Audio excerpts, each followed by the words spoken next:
Hello and welcome to Workshop 4 Excel 2010, brought to you by Shiftkey Solutions, and I am Eric Ripley. What you're looking at right now is the completed workshop for Workshop 4. In this workshop we'll be working with things such as creating a list or a drop-down list here, along with some VLOOKUP formulas, and some data validation, and some additional data validation, and then some simple formulas working with dates, chronological orders. Also, we're going to be working with some more simple formulas, chronological formulas. This is a formula working with time frames, doing mathematical equations with time. We'll cover that, and we'll also cover a if formula, or I should say a formula with the if function in it, and then some additional simple formulas here in creating this timesheet here. Okay, let's get started. In Workshop 4 there are 35 steps to be covered. In this video tutorial I will be covering each and every one of those steps. Step 1 tells us to download the Workshop 4 Excel 2010 Excel workbook along with the SW Garden logo file, and then open the workbook as we have here. This is what we're looking at. This is the raw worksheet. Step 2 tells us to save the file with our first and last name at the end of the file name. And I've done that already. If we look in my title bar here, I can see my name here at the end of the file. Step 3 tells me to save file name in bottom left footer and the current date in the bottom right footer. Well, in order to do that, I'm going to go to my Insert tab. I'm going to come over to my text group and click Header Footer. From here I'm going to click Go to Footer, and then I'm going to click on the left side and go to File Name, and click on the right side and click Current Date. When I'm finished, I'll click in the cell just above here and then go to Normal View and then scroll up. There's my worksheet. Now, to verify that I inserted the footer correctly, I'm going to go to Print Preview. When I go to Print Preview, I can see here's my left footer and here's my right footer, file name and current date. When I'm done, I'm going to click on the Home tab, take me back to my worksheet. Step 4 tells me on the time card worksheet, adjust row height of row 1 to 80. So I'm going to come down here to my worksheets, click on time card, and go to the first row here, and I'm going to right click on row header 1 and then go down to row height. Type in 80 and click OK. That increases the row height. Step 5 tells me to insert the SW Gardens logo. So I'm going to go to my Insert tab, come to my Illusions group, and then I'm going to click on Picture. And then I'm going to select the picture and then click Insert. And there's my logo. Step 6 tells me to adjust the size of the logo to cover A1 through D2. So I'm going to grab the bottom right corner here, click and drag till I get to the D column, and I'm roughly there. There it goes. I'm over to D2 right here. Step 7 tells me to merge and center A3 through F3. So I'm going to select that range, A3 through F3, and then I'm going to merge and center. Now, just as a reminder, I can just simply click merge and center, or I can click my drop down arrow and look at my choices here. Merge and center does just that. It will merge the cells selected and then center the contents. Whereas merge across will merge the cells selected but not adjust the alignment whatsoever. Merge cells does exactly the same thing as merge across. That's just a reminder. I'm going to click merge and center, and there's my completed task. Step 8 tells me to go to pay rate worksheet. So I'm going to come down to the pay rate worksheet, and then I'm going to select A6 and then sort A to Z, which means I'm going to end up sorting these alphabetically, A to Z, which of course is ascending order. So once I have A6 selected, I'm going to come over to my editing group, click sort and filter, and here's A to Z. And you can see that this gets adjusted and sorted. Step 9 tells me to select the range A6 through C10 and give it a name of pay rates. Well, what we're doing is naming a range. So I'm going to select my range A6 to C10, and I'm going to name this range. Now there's two basic ways of doing this. The way I like to do it, which is really quick and easy, I'm going to come to my name box here, click inside there, and type in pay rate. And I have to be sure to include the underscore. That indicates a blank space. Once I type in pay rates, I'll press enter. And now this has the name. This entire range has the name pay rate. If I deselect and go back to A6, that'll go away. But the way I can verify that I named this range is I click my drop down arrow here, and there it is. I can click it and it will select that range. Step 10 tells me go to the time card worksheet and enter Aurelius Vicky in cell B6. So I'm going to come down to my time card, go to B6 and type in Aurelius Vicky. Step 11 tells us to go to cell B7 and enter a VLOOKUP formula. You know, traditionally, if we wanted to reference whoever's name is in this cell and display what their title is here, well, we would have to look in this name range and see what their name is and perhaps write it down if it's a long list of names that we want to reference. Otherwise, memorize it, Vicky, Aurelius. We would have to come over to our table that this information is in here and look in the column for names and find the name Vicky, and here's Vicky. Come over to the title column and find the title as to what Vicky is, co-host. From there we would have to come back to our area we want to display this in, and then type in the title area co-host. Well, there's a simple formula that we can type in that will do all of this work for us. Anytime we type a name in here, it'll display automatically what their title is, and then eventually what their pay rate is. Because if we go back to the pay rate table here, we can see that we have name, title, and hourly rate. So if we come back to here and we go to cell B7 and type in this formula, I'm going to type in equals VLOOKUP, and there it is. As I start typing, it automatically brings up the function for me. I can press tab and accepts that format of that particular function, and then the first thing it's looking for is the lookup value. Well, what am I looking up? Well, I'm going to look up whatever this name is here. So I'm going to say, I'm going to reference to cell B6.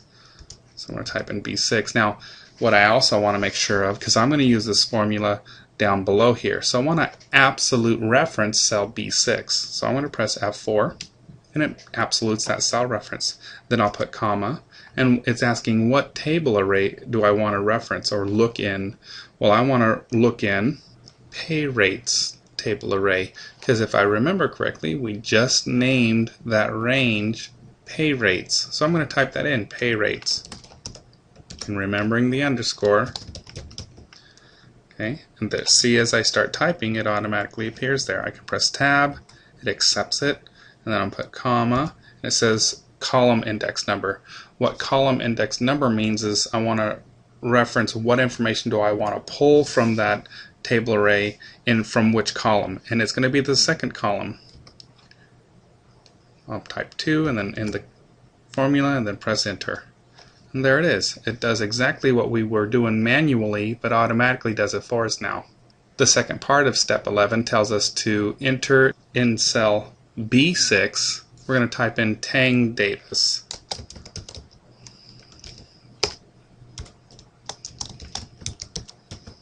and then press tab, and you'll notice that it changes this also, because of course Davis is a video journalist, their title is.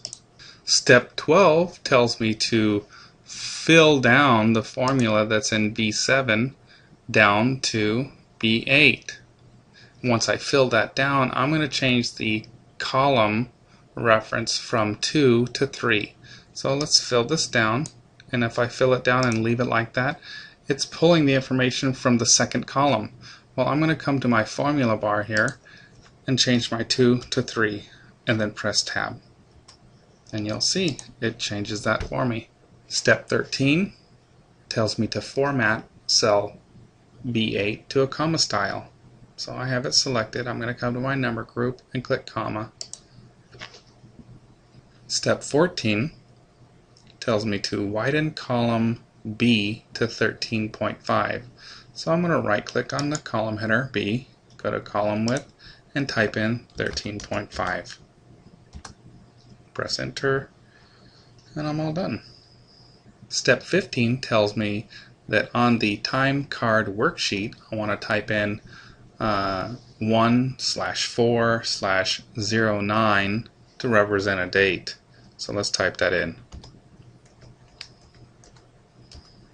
And then I'll press tab, and that's a date in there.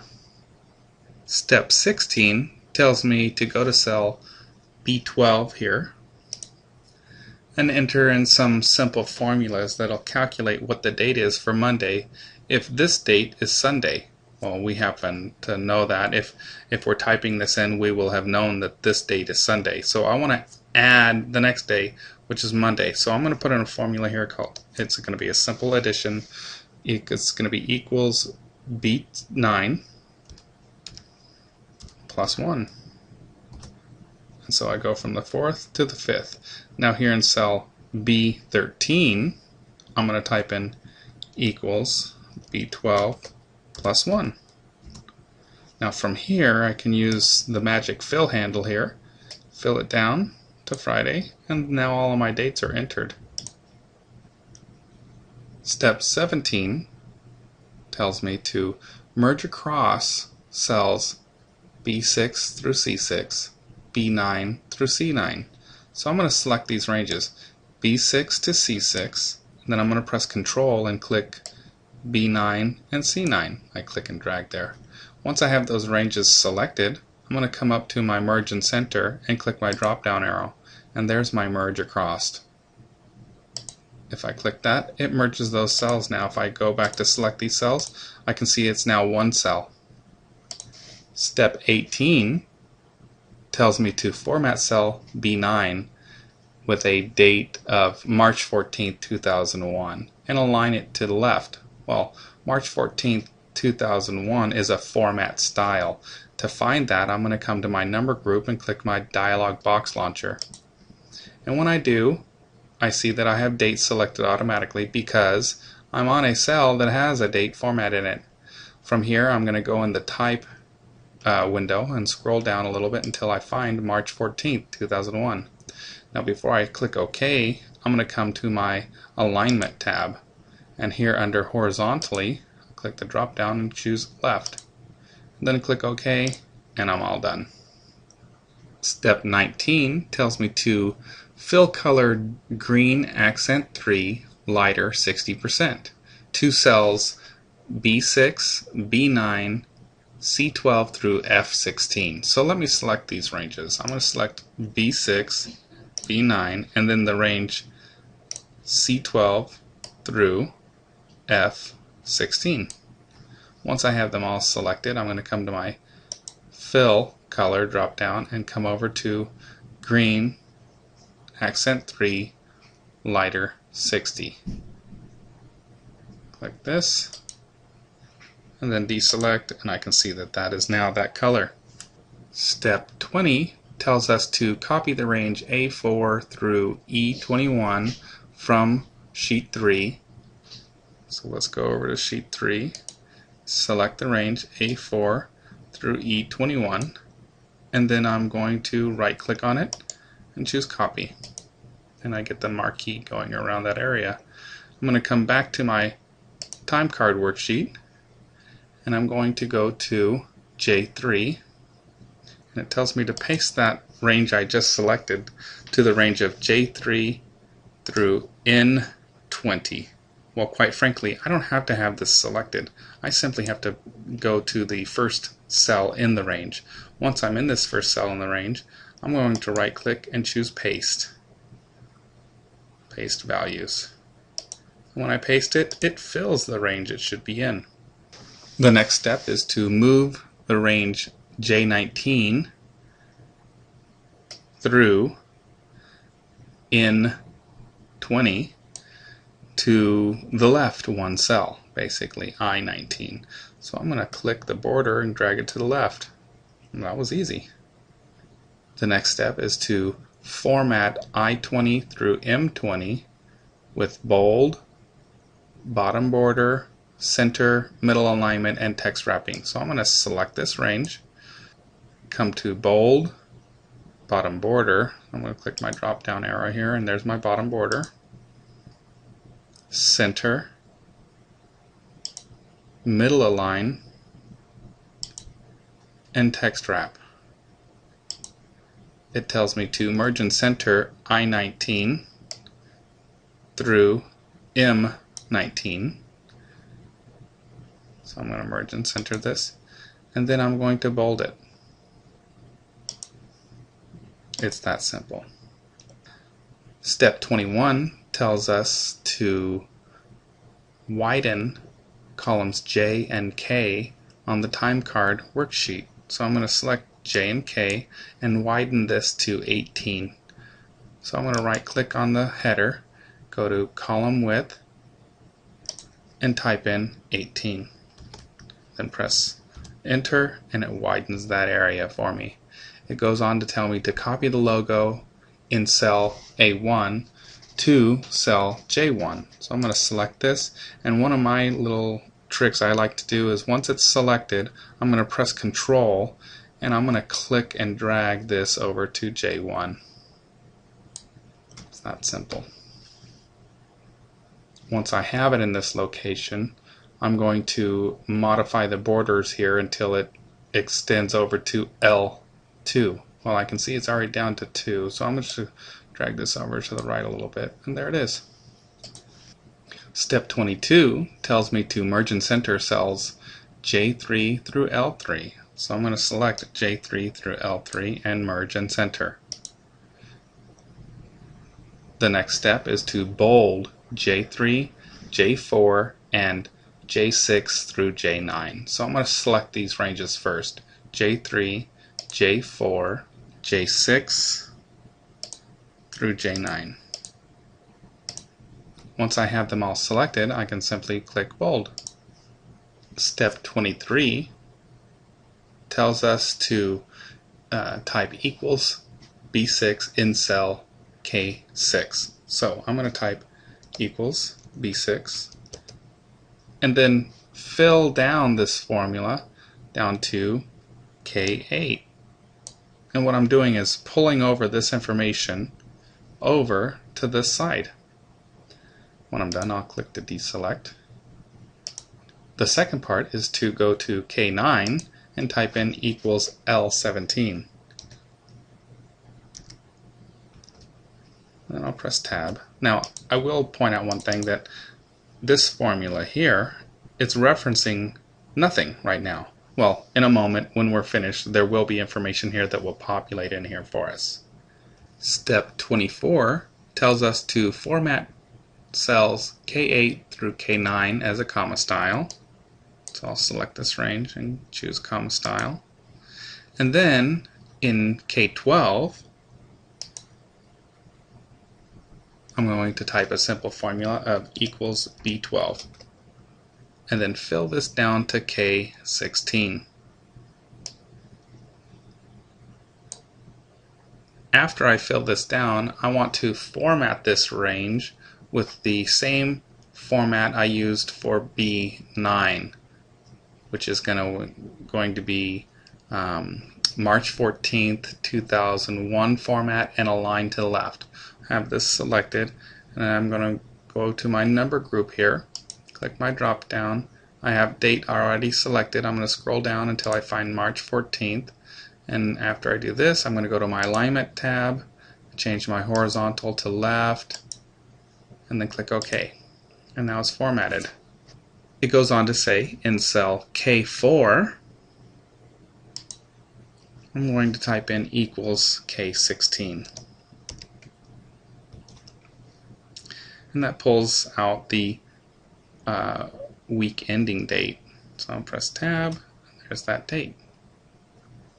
Step 25 tells us to copy the format in A11 using our format painter and apply it over to J11 through L11. Click the deselect, and now it's finished. It goes on to tell us, the second part, to go to J17 and apply the bold, italic, and center format. So we'll go bold, italic, and center format. Step 26 tells us to enter the following table of information beginning in cell C12. So I'll go to cell C12 and I'll begin to enter this information. 7 a.m. tab.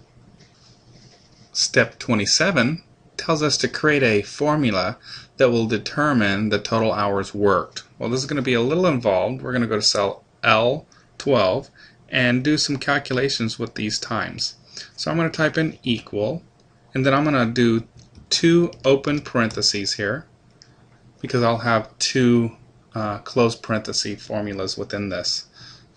The first one is going to be D12 minus C12 close parentheses plus open parentheses F12 minus E12 close parentheses times, we're going to multiply this by 24. Now what this formula means is quite simply this first part here, D12 minus C12, we have to subtract the ending time from the start time. If we were to do this reverse order, start minus start time from the ending time, well, that doesn't make sense. It's not logical order. You can't subtract the starting time from the ending time. When you're working with times, you have to start with an ending time and subtract that from the start time. Therefore, you'll come up with a number. Once this equation comes up with its number, it's going to do this equation here, which is add whatever this number comes up with, and then take these two numbers and add them together and come up with a number down here, whatever that is, and then multiply that by 24, which there are 24 hours in the day. When we're done with this formula, I'm going to press tab. It goes on to tell us to fill this formula down to L16. So I'm going to grab my fill handle here and fill this down, and it'll coincide with the formula to its left. It goes on to tell us in L17 we're going to do a auto sum formula to calculate the numbers above us. So I'm going to come to my editing group and click auto sum. Auto sum says, is this the area you want to calculate? And yes, it is, so I'll just simply press enter, and it comes up with a total of numbers there for us. The last part of step 27 is to format L17 to be bold and a top and double bottom border. So I'm going to click my borders drop down and go to top and double bottom border. Deselect it. Step 28 tells us in cell I21 enter a formula for regular hours. It's an if formula.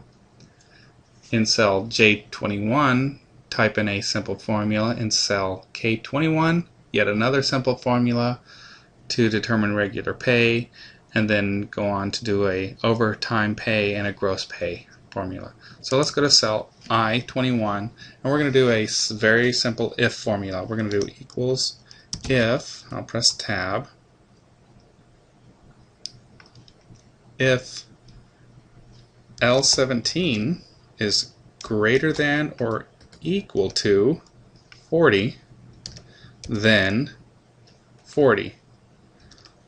Or otherwise, just display whatever's in L17. so I have 40 there.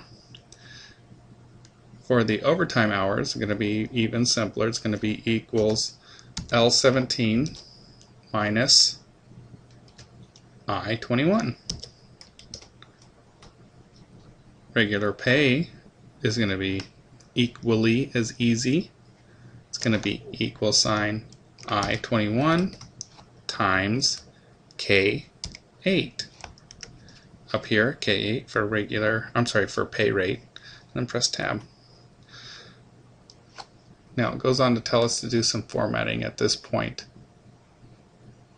I'm going to select the range I21 through J21 and format this with a comma style.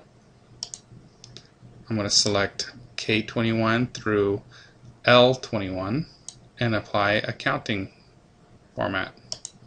It goes on to say that in cell L21 we're going to do a simple formula to account for the overtime pay, which is going to be equal sign whatever's in J21 times, open parentheses, it's going to be pay rate, which is K8, times 1.5 times. That's what overtime usually is, 1.5 times. So close that out, press tab, that's the overtime. The gross pay is a super simple formula, K21, which is regular pay, plus overtime pay, which is L21. Step 30 goes on to talk about data validation. There's a little bit of text in there explaining data validation or validating the form and the three types of data validations, which are setting, input, message, and error alerts. Well, I won't bore you with that. But the step goes on to tell us to select B9. So we're going to come here to cell B9, and we're going to do some data validations to this. We're going to go to our data tab, and over in the data tools group I'm going to click the data validation button. When I do, I get my data validation dialog box. In this case I'm going to go to my input message tab, and in the title here I'm going to type date of payroll.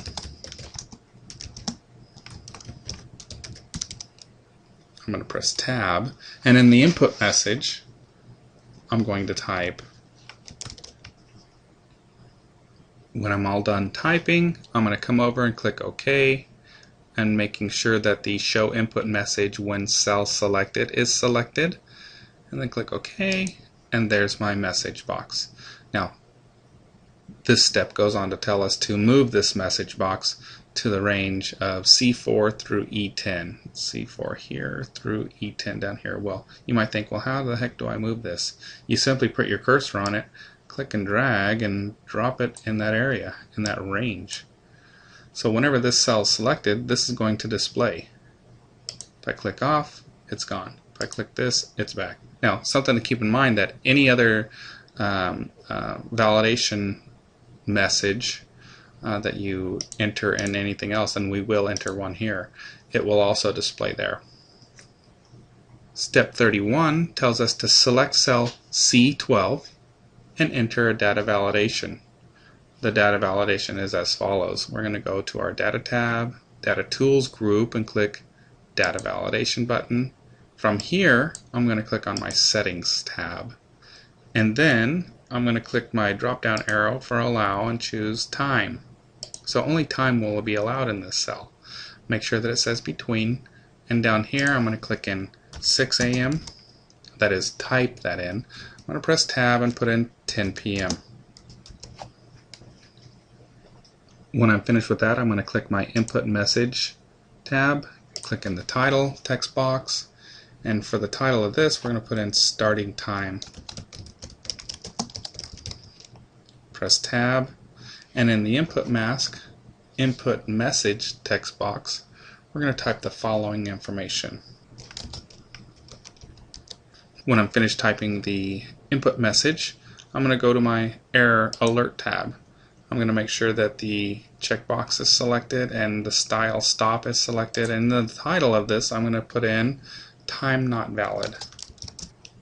press tab, and here's my error message that will display to the user when they put something in wrong.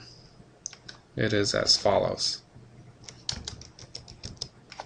When I'm all done typing that, I'm going to make sure everything's correct and then click OK, and there's my data validation. Now to test this, to see that if I did it right, here in cell C12 I'm going to type in 4 a.m.